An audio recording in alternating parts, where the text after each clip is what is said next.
Hello everyone, welcome to my YouTube channel. How are you all?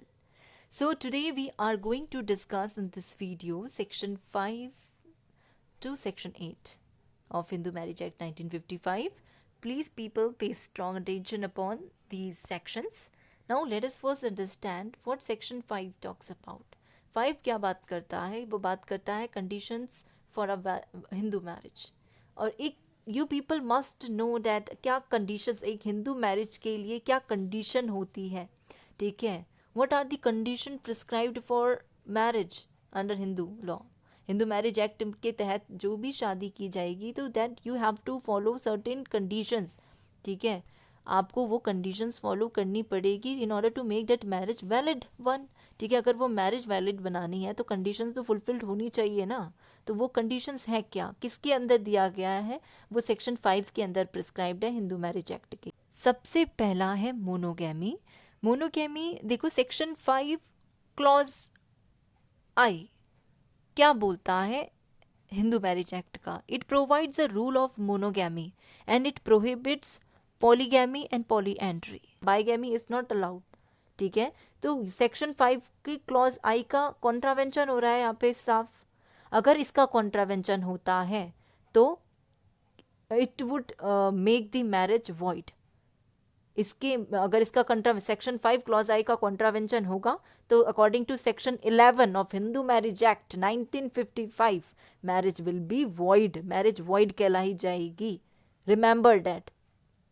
ठीक है, marriage void होगी. और section 17 के अंदर पनिशमेंट की बात की गई है. सेक्शन आपका देखो, एक तो सेक्शन 11 विल अट्रैक्ट सेक्शन 11. ठीक है, अगर सेक्शन 5 क्लॉज आई का वायोलेशन कॉन्ट्रावेंशन होता है तो it would make the marriage void under section 11. एक तो ये पॉइंट हो गया. और अंडर सेक्शन 17 क्या होगा, punishment of bigamy. Any marriage which is made between the two Hindus. ठीक है, solemnized after the commencement of this act again, that which act, Hindu Marriage Act 1955, is void if at the time of such marriage either party has a husband or wife living, and the provision of section 494 and 495 of IPC shall apply accordingly. तो that person will get penalized. punishment उन्हें मिलेगी पाईगैमी के ऊपर. ठीक है, तो दो section attract कर रहा है अगर सेक्शन 5 क्लॉज आई का वायोलेशन होता है. कौन सा, section 11 and section 17 of Hindu marriage act 1955. ये था आपका.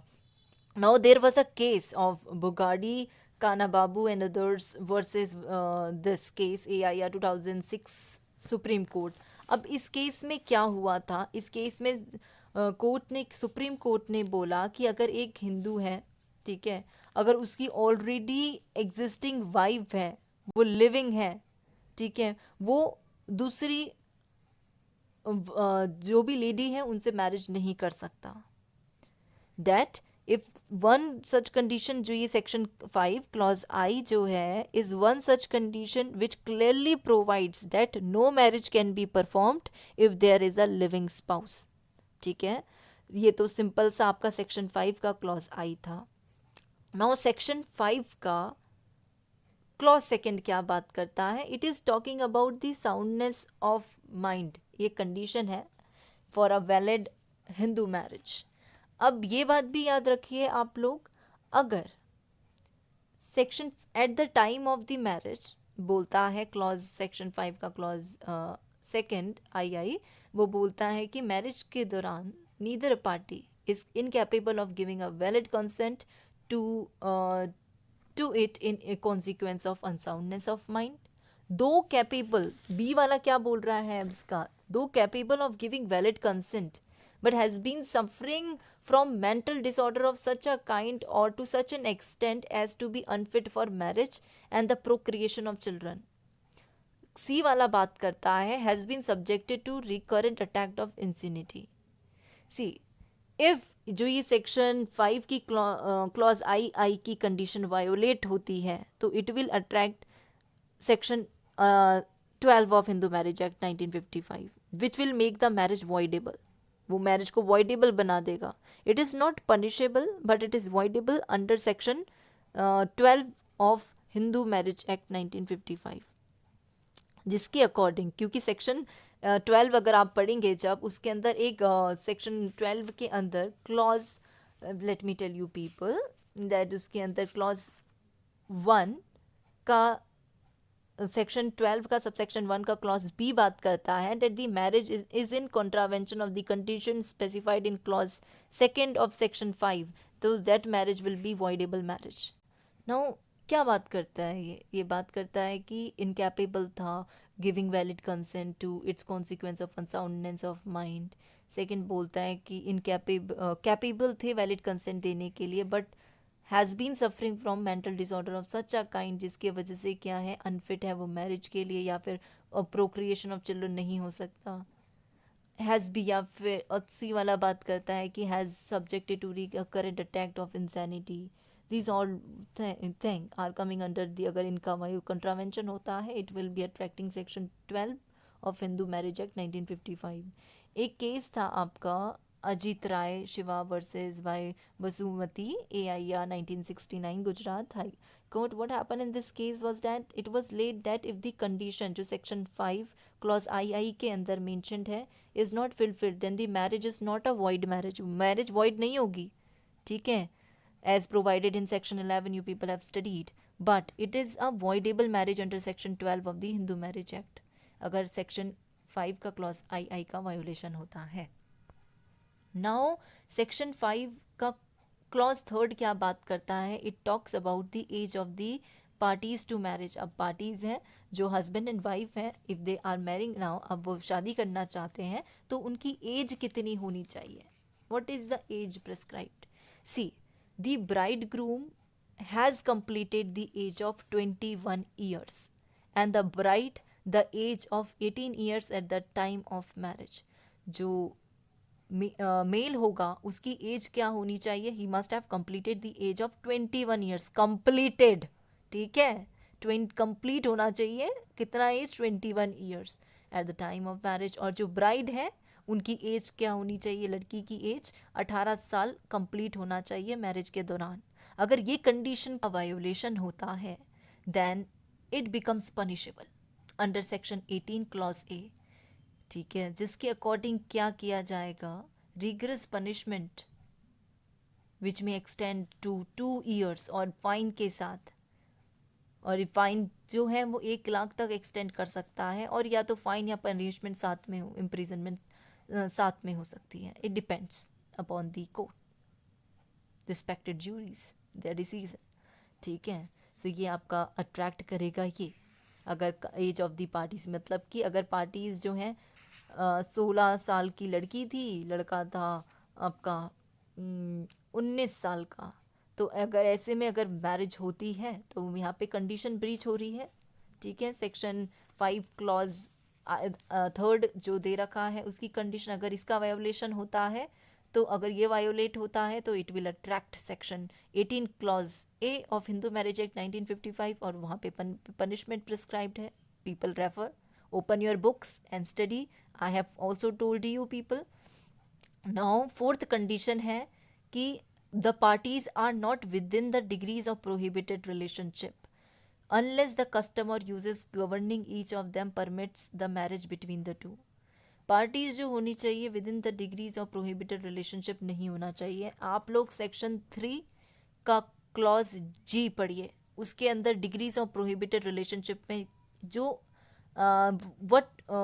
when two person are said to be within the degrees of prohibited relationship उसके बारे में बताया गया है, ठीक है। जैसे कि if the two are brother and sister they cannot marry, uncle and niece cannot marry, aunt and nephew cannot marry, so ये degrees of prohibited relationship है, ठीक है। तो आप लोग को इसके बारे में पता होना ज़रूरी है। अब अनलेस, अब यहाँ पे वर्ड लिखा है अनलेस द कस्टम और यूजेस, कस्टम और यूजेस भी सेक्शन 3 का क्लॉज A के अंदर बताया गया है। कस्टम ऑफ यूजेस जो कंटिन्यूटी से चलते हुए आ रहे हैं, यूनिफॉर्म है, ठीक है, लंबे समय से चलते हुए आ रहे हैं, अगर ऐसे कस्टम और यूजेस अगर किसी फैमिली या कम्युनिटी, ट्राइब, लोकल एरिया में एग्जिस्ट करता है जो प्रूव कर दे कि हाँ यहाँ पे मैरिज अलाउड है with in the degrees of prohibited relationship, तब वो मैरिज क्या कहलाई जाएगी, वैलिड कहलाई जाएगी। अदरवाइज सेक्शन 5 का क्लॉज 4 का वायोलेशन होता है then the marriage is void, the marriage is void as per section 11, ठीक है, मैरिज वॉइड होती है। और साथ में पनिशमेंट भी है इसकी as per section 18 clause B. आप वहाँ पे सेक्शन 18 के क्लॉज बी के अंदर इसकी पनिशमेंट भी प्रिस्क्राइब्ड है, ठीक है। Now fifth condition is that the parties are not sapindas of each other.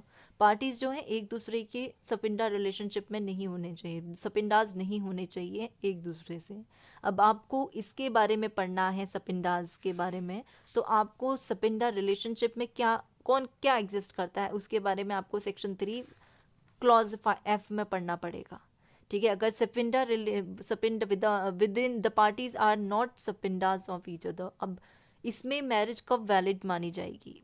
Unless आप बेरेक्ट खोलेंगे तो उसके अंदर लिखा है कि unless the customer uses governing each of them permit. अगर कस्टमर यूजेस परमिट कर रहा है कि या दे कैन मैरी, सो या they can marry, otherwise customer uses नहीं है तो then the marriage will be void and it will be punished also as per section 18 clause B of Hindu Marriage Act 1955.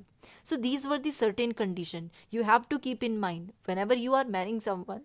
You should keep all these certain conditions in your mind that you must not be, आपको fraudly किसी का consent नहीं लेना है, आपको सब चीज़ें जो भी बात है प्रॉपर तरीके से consent if you are taking, you must disclose everything to the party, to the marriage, जिसको भी आप शादी कर रहे हैं, यू मस्ट टेल मैरिज हो रही है। So this is the important thing and conditions को ध्यान में रखना है। 18 साल की लड़की होनी चाहिए, completed the age of 18 years, और जो मेल है उनकी एज कितनी होनी चाहिए, दैट जो भी ब्राइड ग्रूम है he must have completed the age of 21 years age, ठीक है। This was about section 5। Now section 7, what it says is it is talking about that ceremonies of for a Hindu marriage, क्या ceremonies है Hindu marriage के लिए? See, a Hindu marriage may be solemnized in accordance with the customary rites and ceremonies of either party thereto. You people better know where such rites and ceremonies. अब देखो Hindu marriage जो है rights and ceremonies के साथ होनी चाहिए, customary rights and ceremonies के साथ सोलमनाइज्ड होनी चाहिए। अब सबसेक्शन 2 बात करता है इसका कि जहाँ पर राइट्स एंड सेरेमनीज में सप्तपदी यानी कि 7 फेरे, ठीक है, इसका मतलब क्या है? That is taking the 7 steps by the bride groom and the bride jointly before the sacred fire. जहाँ पे सप्तपदी क्या है, एक इम्पॉर्टेंट आपकी राइट और सेरेमनी है, तो उस पे आपको जब तक वो 7th स्टेप कंप्लीट नहीं हो जाता, वो 7 फेरे पूरे कंप्लीट नहीं हो जाते और उसका 7th स्टेप वो 7 फेरों का कंप्लीट नहीं हो जाता, तब तक वो मैरिज कंप्लीट नहीं मानी जाती है as per section 7 of Hindu marriage act 1955। Section 8 क्या बात करता है? It talks about registration of Hindu marriage. या for the purpose of felicitating the proof of Hindu marriage, state government may make rule providing that parties to any such marriage may have the particulars relating to their marriage entered, ठीक है। आपको अगर documentary proof रखना है wife को, husband को for future, ठीक है, तो एक तरीके आपको क्या बनाना, रजिस्ट्रेशन होना चाहिए हिंदू मैरिज का, और स्टेट गवर्नमेंट डिसाइड करती है। देखो स्टेट गवर्नमेंट रूल बनाती है and provides that parties to such marriage make particular, ठीक है, it depends upon the state government, जो आपकी जिस स्टेट पे है। ऑल सच जो भी रूल्स होंगे they made under this section, ठीक है, it shall be laid before the state legislature as soon as may be और after they are made. So notwithstanding, ये तो सिंपल सी बात है, इसका रजिस्ट्रेशन अगर जहाँ पे जिस स्टेट में हिंदू मैरिज जो ये मैरिज का रजिस्ट्रेशन होना नेसेसरी है, तो the party should do registration. Otherwise आप ये सोचते हो कि अगर आप रजिस्ट्रेशन नहीं करते हो, आपकी क्या मैरिज एग्जिस्ट कर रही है या नहीं, क्योंकि रजिस्ट्रेशन जहाँ पे नेसेसरी है तो वहाँ पे रजिस्ट्रेशन। अदरवाइज देखो मैरिज तो वैलिड होगी ही आपकी, आपने मैरिज तो करी है, बट एक प्रूफ के लिए आपको क्या है, रजिस्ट्रेशन करवाना पड़ेगा। रजिस्ट्रेशन करवाओ जहाँ पर कंपलसरी है रजिस्ट्रेशन करवाना।